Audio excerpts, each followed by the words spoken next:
Alam nyo, ang Senado ngayon, ito yung sinabi ng Senate leaders tungkol sa Chacha.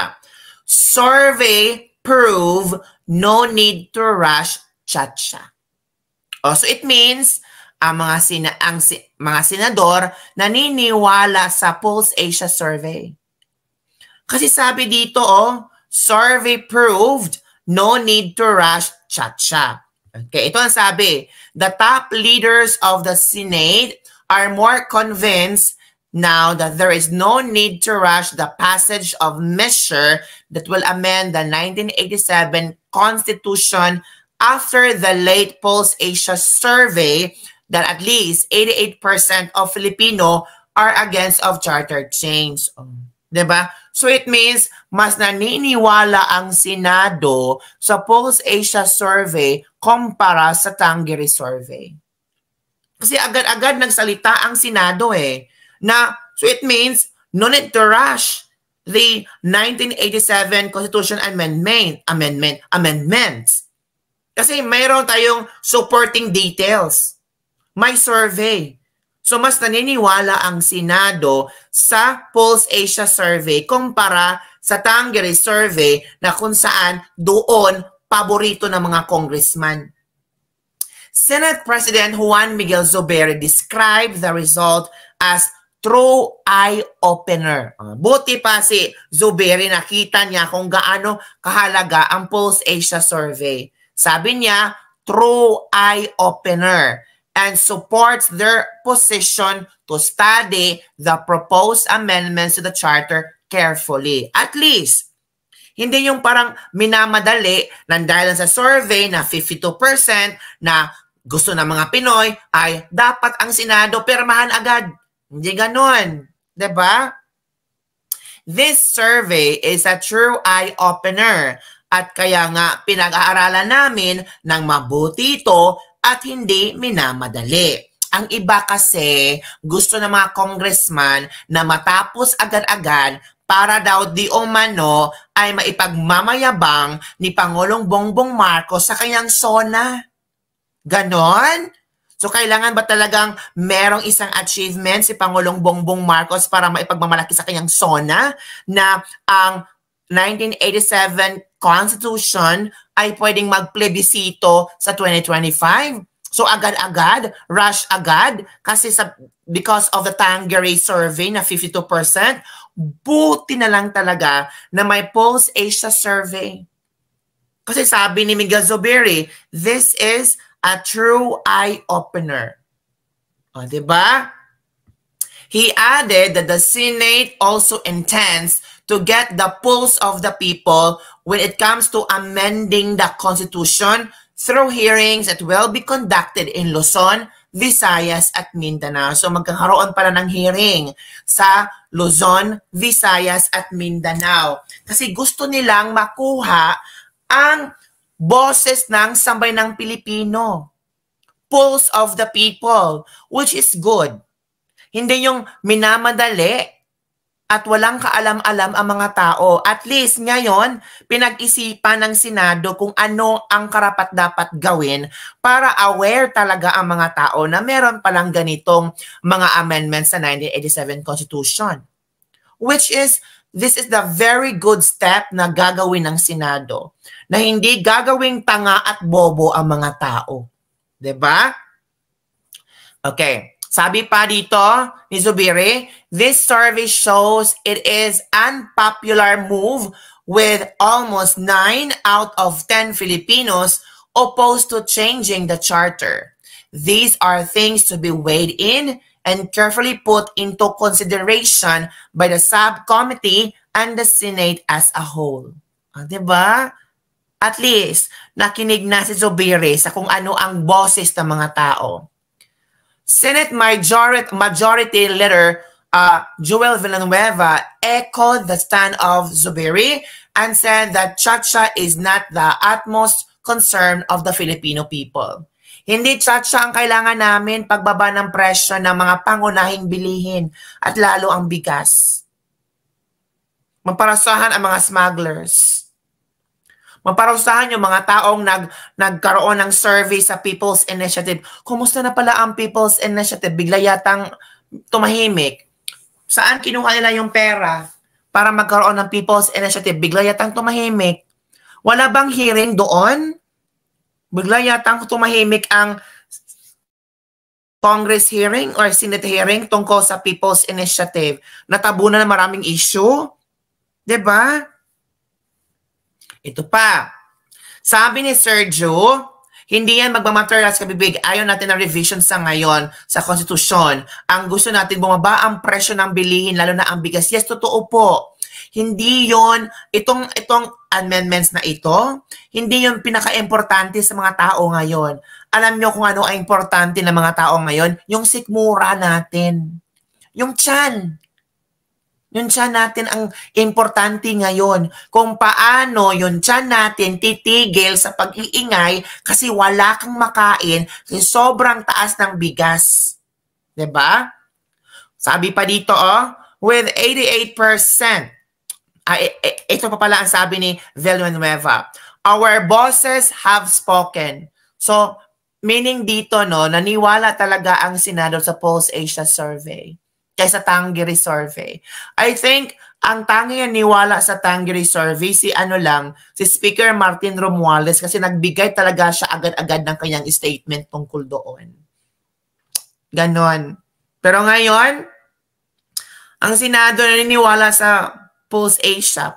Ano kaya maging komento ni Martin Romualdez dito, no? Si JJ Suarez nag-komento na kasi wasted daw yung questions, di ba? Sabi dito ni Villanueva, our bosses have spoken. Klarong-klaro po na peke ang isinulong nilang People's Initiative. Diba? At hindi po charter change ang kailangan ngayon ng taong bayan mula sa gobyerno. Supalpal ang Kongreso. Supalpal ang Kamara. Sinupalpal sila ni Villanueva. Diba? So kayo mga kabibig, ano ang mas importante sa inyo? Charter change o yung pagbaba ng presyo ng bigas? Diba? With 88% of Filipinos saying that they are against Chacha, this is a clear indication that there is no need to fast-track the hearings of the subcommittee on constitutional amendments, and there is no urgency in amending the Constitution. So, hindi yan importante at prioridad at walang ka-urgent na pag-amyendahan ang Constitution. So, walang magawa ang Kongreso kundi pasensya na kayo from the Senado. Diba? So, yun mga kabibig. Yun ang nangyari ngayon. So, parang happy na din ako sa statement ng mga senador na naniniwala sila sa Pulse Asia survey, na naniniwala sila na ito yung totoong boses ng masang Pilipino. At dito talaga nakikita kung gaano kung gaano kapeke ang isinulong na People's Initiative. Diba? Sinabi ni Villanueva, dito sa Pulse Asia survey na 88% ng mga Pilipino na ayaw ng Chacha, dito talaga nakikita kung gaano ka peke ang isinusulong nilang People's Initiative. Bahala na kayo kung sino ang nasupalpal or napahiya or kung sino ang nabasura ngayon. Ito pa. Food security needed at employment or more jobs. Asa na ang mga investors? Nga. Asa na ang mga pledges na basura? Or waiting pa rin or on process pa kabibig? Kailan ba yan on process? Ang tagal ng processing 2 years yung processing ng mga pledges? Or pledges are pledges. It can be broken. It can be pushed through or not. Depende na kung, for example, nagpe-pledge ako ng isang business tapos later on, pag-study ko, hindi pala pwede doon sa isang bansang iyon. So, I will just, sorry, yung mga ganon. Diba? Back out. Diba? Pledges are pledges talaga. Okay. Dati, fake people power, ngayon fake people initiative. Magkakatugma talaga. Excited si Tamba maging Prime Minister. Magtrabaho tayo, parehin tayo maghirap. From Lea Tampoy. Huwag tayong umasa sa gobyerno. From Lea Tampoy. Diba? So, madami ang nasasabi dito na, sige, papasahan nila ang tsa-tsa kung hindi mawawala ang taong bayan, mas masahol pang EDSA fake people power. Actually, iyon ay funded ng US para mapalayas si FEM. Pero ngayon, Pinoy magpapalayas kay PBBM. Diba?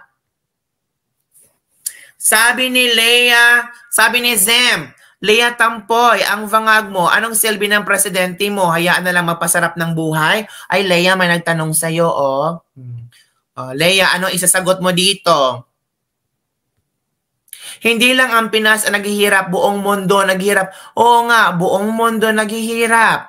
Kaya, si Pangulong Bongbong Marcos ay umalis sa ating bansa para maghanap ng pledges. Ang tanong ngayon, yung ginawang paglalakbay ni Pangulong Bongbong Marcos sa ibang bansa, nasaan na ba ang pledges? Ang pledges ba ay nagbibigay ginhawa ng mga Pinoy for almost 2 years na ipinangako na magkaroon ng pledges? Hindi naman. Kahit gaano pa magtrabaho ang isang Pinoy, kung gaano pa kasipag ang isang Pinoy, kung ang sahod ay maliit, tapos yung presyo ng bigas at mga pangangailangan natin araw-araw ay tumataas hanggang ang tawag dito, na hindi ka na makahinga, it's just useless. You work very hard and you're eating small. Anong energy ibibigay mo sa trabaho mo? Nga. Diba?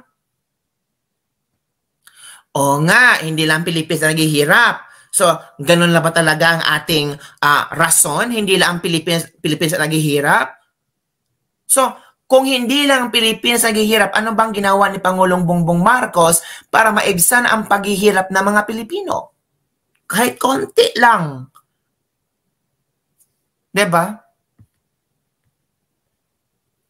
Ito, sabi ni Sergio, si BBM ang haligi ng tahanan ng Pinas. Siya ang maghanap paraan para tayo umasenso.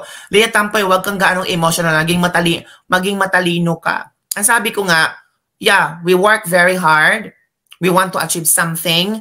We want to buy that something. We want to eat that something. Pero ang sahod natin konti lang. Yung, naubos na ang pera ko. Pero paano tayo makakabangon muli? Mayaman ang Pilipinas, isipin yung mabuti bakit ibang bansa ay nagnanais mag-invest sa Pilipinas. It's because of workforce, human labor, yung human force natin. Diba? Yung mga taong masipag, sinabi ni Lea, masipag mga tao. Watching from Oman from Michelle P. Hello, Michelle P. Thank you for watching. At sana, sana yung pagiging masipag natin ay, this will give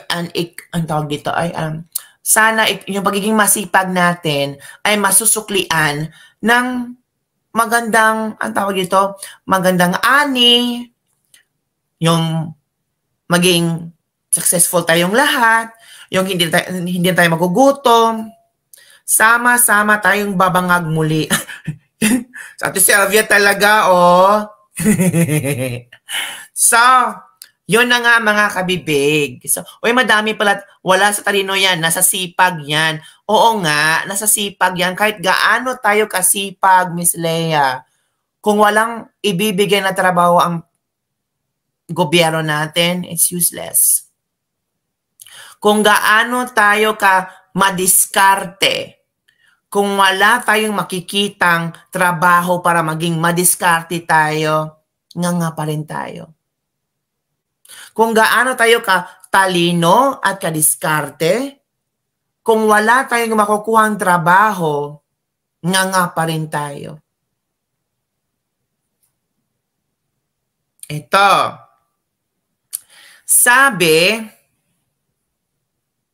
Sabi ni Merna Lim, sabi ng BSP, 60% on savings ang Pinasnan. Noon. Now, it's 25% na lang the cost of overspending at walang investment pumapasok. Paano magkatrabaho tayo nang wala namang nabubuksang kumpanya? Di ba? Yung perang ginamit sa Chacha na sayang lang. Ano mo sasabi mo doon? Leia Tampoy. Uy, si Leia naging... Uy, Miss Leia, nag-trending ka. Congratulations, Miss Leia. Marami ang gustong magtanong sa'yo. At you are free to speak up. You are free to, how do you call that one? You are free to share your ideas po. Kahit matinong ka nga, kung tamad ka naman, wala. Totoo naman po, kung matalino ka tapos tamad, wala. Kaya mga tao ngayon napapagod na maging tamad at naghahanap pa sila ng ways para kumita, para malamnan yung tiyan nila. Tapos, yung kikita sila, kulang naman pambili ng bigas. Kulang pangkain isang araw. Imagine yung ibang lugar nga, tag 70 pesos per kilo na yung bigas, yung iba 65 pesos per kilo. So for example, ikaw may 4 na anak, yung 1 kilo kulang yan. Mga 3 kilo for a day or 4 na kilo for a day. Tapos ulam pa. Tapos bayad pa ng kuryente, tubig at kung ano-ano pa, like ikan pa. Di ba ang hirap? Kahit gaano ka pa ka-discarded, gaano ka pa ka-masipag, kung kulang talaga, wag nating magiging rason na dapat masipag ka. Kasi hindi mo kaya magtrabaho ng ilang trabaho sa isang araw. Diba? Oh, for example, sa umaga, 6 to 8, diba? Hindi kaya. My God. Hindi kaya mong magtrabaho kung walang laman ang sikmura mo. Wala kang energy. Okay? Sabi naman ni Sergio Leia Tampoy, ang sipag mo, may nagbago ba? Sapat na ba sa kumanta itong business naman? Anong ulam mo araw-araw? Pasyal ka na mabansa? From Mando, nasa tao ang pag-asenso, wala sa gobyerno. Tama din kayo, Mr. Mando. Nasa tao ang pag-asenso, wala sa gobyerno. Kaya hindi tayo maging depende sa gobyerno. Sabi, that's my analysis also. Tama naman, wala talaga sa gobyerno. Pero, kailangan din natin ang gobyerno. Why? It's because the government also provides jobs for us because they are the one who find investors. Ang problema, kung walang papasok na investors, ano mabibigay na trabaho?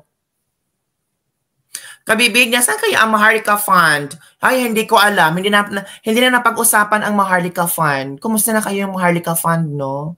Kasi ang pag-intindi ko, once si Pangulong Bongbong Marcos ay pupunta sa iba't ibang bansa, Pangulong Bongbong Marcos is finding investors for Maharlika Fund. And wala namang so far news na ibinahagi ni House Speaker Martin Romualdez or kung sino ang nag-invest na sa Maharlika Fund. Yun po ang aking nabasa.